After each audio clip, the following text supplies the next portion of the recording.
Harp on Sports, the Bar, podcast, media, audio, radio network. What do we have in store for you on this edition of the program? A little Baker Bowl bonanza, as in Baker Mayfield. Two teams should be all over this man. And one of them's a Super Bowl contender already. We're going to look at that. Also, Urban Meyer, more reports coming out about his treatment of players in Jacksonville and also not understanding NFL rosters. There are two branches to this tree. Neither of them are really good, but there are two branches to this tree. It's not just a story about him not understanding or not knowing. There's a bigger picture here. So we're going to look at that. And also, what do we have? 6 of the 14 teams in the SEC have new basketball coaches. We're going to look at them, rank and file. Now, look, one of them has, 5 NCAA tournament wins under his belt? Is that the best hire? So we're going to discuss that as well. All right, Harp on Sports, the Bar, the podcast. Follow, share, like, subscribe at Harp on Sports, Twitter, and Instagram. Harp on Sports, the Bar, Buzzsprout, Spotify, Apple Podcast. Also, Harp on Sports YouTube channel and Harp on Sports Facebook page, harponsports.com. Going to start off with Baker Mayfield first. One of these things that I heard came from ESPN, Dan Orlovsky, and it got the light bulb popping, and it added another team to the equation as well. And Baker Mayfield is a good quarterback. Baker Mayfield is a quarterback that won a road postseason game a year ago. Injuries this year, Odell Beckham, dysfunction amongst the rank, expectations that fell apart, he was hurt, all those things. The Browns are bailing on him. They are looking around going, okay, we like our chances with Deshaun Watson more. That's fine. That's fine with me. Baker Mayfield can win. Can Baker Mayfield win a Super Bowl? I don't know. Can he get you to the playoffs on a consistent basis? I think the answer is yes. I do. Got to be the right fit. So there's two scenarios here in the Baker bowling sweepstakes. And the first of which involves the Buccaneers. And it's actually Dan Orlovsky's idea, and it's not a bad idea. I'm going to add some moving pieces to it, though. Now, you're going to have to convince Baker Mayfield to chill out for a year. But I think it's absolutely brilliant, and it would set this franchise up for the next 5 to 10 years. That'd be the Tampa Bay Buccaneers trading Kyle Trask and like a 5th-round pick to Cleveland in exchange for Baker Mayfield. Kyle Trask then sits behind Deshaun Watson. Don't know what that future holds there. If you're the Bucs, you really don't care, because now you have Baker Mayfield and you have Tom Brady. Baker Mayfield learns under Tom Brady for a year and then is handed the reins. Also, at the age of 45, you can give Tom some time off if he wants it. If not, that's cool. Think about that. You're the Bucs. Now, salary-wise, you're going to have to work on some things, right? But that's one of those, if you just tell Baker, just chill, you're going to learn under Tom for a year, you can figure some things out. I think that's fascinating. Will the Bucs do it? Probably not. But when I heard that, I'm like, wow, Dan, that's pretty good. I actually like that a lot. I actually do. I really like that a lot. My idea is a little bit more drastic, which is why it's probably not going to happen. The Lions have been looking for a quarterback forever. Forever. They have Jared Goff, who they owe $30 million to this year. They're going to get stuck with that money. However, you can get Cleveland to eat some of Baker's and offset a little bit of that. Make you stomach that a little bit. And depending on what you want to do with those two guys, there's always a team that's desperate for a quarterback at training camp. Always. Always. So if I were the Detroit Lions, this is what I would do. I would offer Cleveland this year's 3rd-round pick and next year's 4th-round pick for Baker Mayfield. Again, if I were the Lions, I'd offer my 3rd-round pick this year, which is what, the 90s? What is it? Is it the 96th overall pick? If I were Detroit, I'd offer the 96th overall pick, my 3rd-round pick this year, and a fourth round next year that can turn into a third rounder should we make the playoffs in each of the next or in any of the 2 years. I'll make that a compensatory pick or supplemental pick, however you want to look at it. So a third this year, a fourth that can turn into a third next year for Baker Mayfield. I get Baker in the fold, and then I would offer the Atlanta Falcons the number 2 overall pick for Kyle Pitts. I would. If I were the Lions, it's exactly what I would do. Baker Mayfield in exchange for my third this year, fourth next year that can turn into a third, and it offer the number 2 overall pick to the Atlanta Falcons for Kyle Pitts. Are they really going to rebuild that around a tight end, Marcus Mariota and a tight end? And all of a sudden, you're the Falcons, you're picking second overall. You've got, a top 15 pick on top of that? Yeah. Now, would the Falcons if you're the Falcons, would you trade Kyle Pitts for the number 2 overall pick? I don't know. I'd offer it, though, because I think it's better than what you're going to get if you're Detroit anywhere along those wet lines. And if you had Baker Mayfield to the fold, offensive line, you're trading away your third round pick this year. You still have the 32nd overall pick because you have the Rams pick, and you've got your first pick in the second round, which is 34th overall. So the Lions, you could trade the number 2 overall pick for Kyle Pitts, your third round pick for Baker Mayfield. You still have the 32nd overall pick and the 34th overall pick. So you have the last pick of the first round, which you can go offensive guard. And then the second pick of the second round, where you can go wide receiver or vice versa. Give a receiver to go with Pitts. You get an offensive lineman to protect Baker. You are on your way. You are on your way in Detroit. You look around, you go, okay, the Packers have Aaron Rodgers, who's aging. The Bears have Justin Fields, no idea what they want or what they're going to get out of him. And also you have the Vikings, who've never been able to figure it out with Kirk Cousins. Here we go. We're on our way in Detroit. Like the Baker Bowl bonanza begin. That's what I would do. Both of those things are intriguing to me. Now, if you're Baker Mayfield, where would you rather be? Would you rather be in Tampa for a year behind Brady, or would you rather be in Detroit right now with Kyle Pitts? It's a couple scenarios for you. I think either of them are good. And I don't know why the Lions aren't interested in Baker Mayfield, or at least we're not hearing they are. Who knows if they are or not. And for the Bucs, not a bad idea. Money-wise, it's going to be a little tight. Same thing in Detroit, though, right? With Jared Goff, it's going to be a little bit tight. $30 million, all owed, dead cap. Next year, they can cut him and save $20 million. So next year, they will cut him. Might as well get that figured out right now. And then if you have Goff and Baker dueling out in camp, then what happens? Well, the end of camp rolls around. Somebody's going to need a quarterback. They always do. They trade Goff. If they don't, then you have them both. One of them start. Well, it's an expensive proposition. I get it. Maybe you can get Cleveland to eat half of that $15 million this year. Eat $7 million of it. Maybe then it turns into 2/3 instead of third and fourth. But scenarios for you there. All right. At least that's my idea with the Baker bonanza. Okay. Sticking with the NFL, Urban Meyer. Oh boy. You hear the reports about him talking about the players on a missed assignment. If it weren't for here, I'd cut you and you wouldn't be making $15 an hour. Basically saying you'd be flipping burgers. That's what that means. Whatever. I hear that saying all the time. It's like, oh, he insulted his players. Oh, come on. Coaches say a lot worse than that. That doesn't bother me. It really, really doesn't. It's insulting, yes, but come on. The kicking of Lambeau and some of those things and kicking players with injuries, that's a lot worse than that insult. Now, not knowing who Aaron Donald was at 99, we got to worry about him. Now, I don't know the context of that. Now, if he's like, 99's a beast, man, we got to worry about dude's a monster. Hey, look at 55 over there. He's a monster. John Gruden used to say things like that, right? He's like, look at 17 out there. He's a man. Yeah. So I don't know the context and what it was said. He was like, who's that 99? Then it's a little bit different story, isn't it? Big number 55 on the hit. So the context, I don't know of that. I don't. Here's where I am with Urban Meyer. He's lost the benefit of the doubt with me.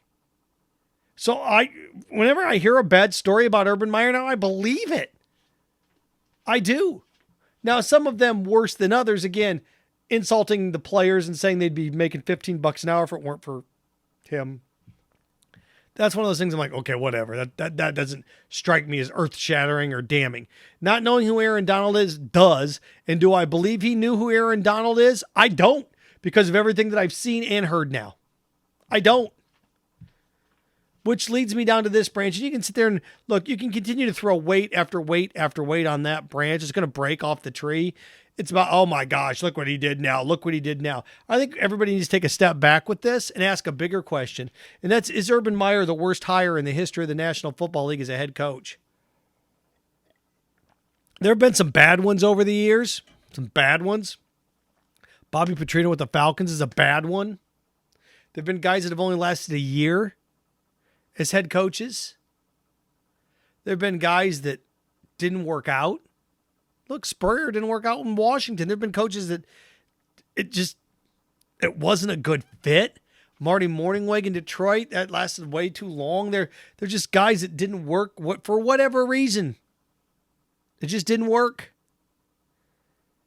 But the Urban Meyer mess that lasted, 12 games in Jacksonville with the number 1 overall pick, with all the drama. How long did that last before chaos set in? 3 weeks? The bigger question now is every time an Urban Meyer story comes out, you can look around and go, is this the worst hire in the history of the National Football League? You had the number 1 pick, quarterback of a generation. And he was the 3rd, 4th best rookie quarterback this year? Not a lot has to do with his roster, but they were returning a 1,000-yard running back, weren't they? Were they turning a 1,000-yard receiver too? Pretty close to it. So I think the bigger question here with Urban Meyer is every day that goes by, it's not, oh my gosh, look at all this chaos. It just puts another line on the resume. It puts another reference on the resume. Is this the worst head coaching hire in the history of the National Football League? If it's not, I'd love to hear who is. In the modern era of football, with all this knowledge, look, this is not like it's 1985 or 1975 where you don't see everybody. I don't know how you don't know who Aaron Donald is. And again, I think it's a different branch, and that branch is the level of ineptitude in the hiring list. It's the worst hire in the history of the Jaguars. Think about that. Think about that franchise. It's the worst hire in the history of the Jaguars. That's saying something. That's saying something. So I don't know where they go from here. I really, really don't. I don't. But I know they with Doug Peterson, they're on the right track. But Urban Meyer, he's going to be at Ohio State, and that's another thing too. He's going to be part of their Buckeye Collective, where they go around and they find different venues and bring in money. He's a fundraiser. That's what this is. He's making money. Money comes in, and they use that money to pay the players for interviews and things like that. And it shows you that for everybody that loves college sports, that says college sports are pure, no, they're not. They're about as dirty as you can get. They are. College sports are pure love of the game. No. Maybe the game itself. And what it is, it's the pageantry of the game, not purity of the game. The pageantry. The bands, it's a production. The best thing about the thing that makes college football different than anything else is college football is a production. Traditions in a production. The traditions never change. Players do. The traditions don't. It's a production. So, does it surprise me that Urban Meyer ended up in Ohio State or in Columbus raising money, part of the Buckeye Collective? Not in the slightest. Because at the end of the day, most important color isn't black. It isn't white. It is green. Always will be. Wanted to wrap with the SEC swing set back and forth, back and forth. 6 of the 14 teams have new head basketball coaches. That's in a year where the SEC was at its best in a decade in basketball. Over a decade, maybe 2 decades. Auburn was a 2. Kentucky was a 2. Now, Bama gets dumped by Notre Dame, but Bama was a good basketball team. Arkansas, as of this podcast, is the only SEC team left. So, Tennessee was good. They got bumped. Disappointing year for some teams, but 6 of the 14. I mean, we're almost halfway to the conference, the entire conference being replaced. Something's not really talked about a lot. At least I haven't heard a lot. But almost half this conference has a new head basketball coach. So I went through and, Missouri, Georgia, LSU, Florida, South Carolina, Mississippi State all added new coaches. Okay. And as I look at them, it's tough, right? Time will tell when it comes to a lot of them. Time will tell. The most successful coaching hire in this conference is Georgia. If I put a blank resume together and said, all right, a team in the SEC hired a coach that has, what is it? 1, 2, 3, 4, 5, 6, right? It's 6, isn't it? 6 SEC tournament wins. That's what Mike White has, isn't it? All right, we're going to hire a basketball coach. That basketball coach has 6 SEC tournament wins. Wow. Okay. No matter what coach it is. If I'd have told you Florida Gators are going to hire a coach, he's got 6 SEC tournament wins, you'd be like, all right, well, who is it? The guy at Murray State doesn't have that. The guy at Chattanooga doesn't. What coach? Boy, Porter Moser had 6 with Sister Jean. In Loyola Chicago, he only had, what do you have? He had 6? He had 6, right? So, what? No, it's Mike White. Mike White has 6 tournament wins. Wait, what? Yeah. So if you're ranking on success, Georgia has the most successful coach with Mike White with 6 tournament wins. Now, you can sit there and say, oh, that's ridiculous. Okay, fine. Looking at it, if you're going to honestly rank these on pedigree and what we've seen, the school that has the best hire is LSU. Matt McMahon. Matt McMahon has the best resume outside of Mike White of new hires. So I was looking at these. Again, if you're ranking of them pure pedigree, Mike White's number 1. But if we're going to take a step back and look at potential, Matt McMahon at LSU is number 1. But then you have probation that's coming. But now we're weighing other factors here. To me, just straight out, central casting, looking at it, I want to make sure I get this right. To me, the one that I don't know a lot, I just don't know a lot about, was it Chris Jans, who comes from New Mexico to Mississippi State? I don't know a lot about him. I just don't. And that can kind of be a little bit tricky. Lamont Paris, who comes to South Carolina from Chattanooga, he's had success. Todd Golden to Florida, okay, makes the NCAA tournament. San Francisco, okay, he's had some success. We talked about Matt McMahon at Murray State. He's been the most successful. Mike White, Matt McMahon's been the most successful this year. Mike White's the most successful overall of all the coaches that have been hired in the SEC, going to Georgia, Missouri. Dennis Gates, that comes from Cleveland State, makes the tournament, but not a lot of success. If I had to rank them in terms of potential, I would say Matt McMahon 1. Looking at the rest of them, I mean, Mike White's track record, if you're a betting man, Mike White would be 2nd, if not 1st. Well, he underachieved. No. You're looking at it from a track record. Who has the best resume of any SEC coaching hire? It's Mike White. Now, potential, I think it's Matt McMahon. So if I'm ranking these just basically in the eyeball test, and I'll get to an overall one coming up here, I would say Chris Jans, Mississippi State would be at the bottom. He'd be 6, just because New Mexico, Mississippi State's tough. Recruiting in Starkville's a nightmare. I'd say that's the toughest. Then looking around, I would say Dennis Gates at Mizzou. Cleveland State, he did a nice job in Cleveland, but not overwhelmingly nice. I would say then that would be 5. I would say Lamont Paris at South Carolina from Chattanooga. That would be 4. I would say Mike White at Georgia would be 3. I would say Todd Golden at Florida would be 2. And I'd say Matt McMahon at LSU is the best hire. It's the best hire of the group. It really is. It's the best hire.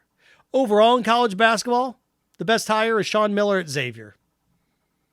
Xavier's a good basketball school. It's a good basketball school.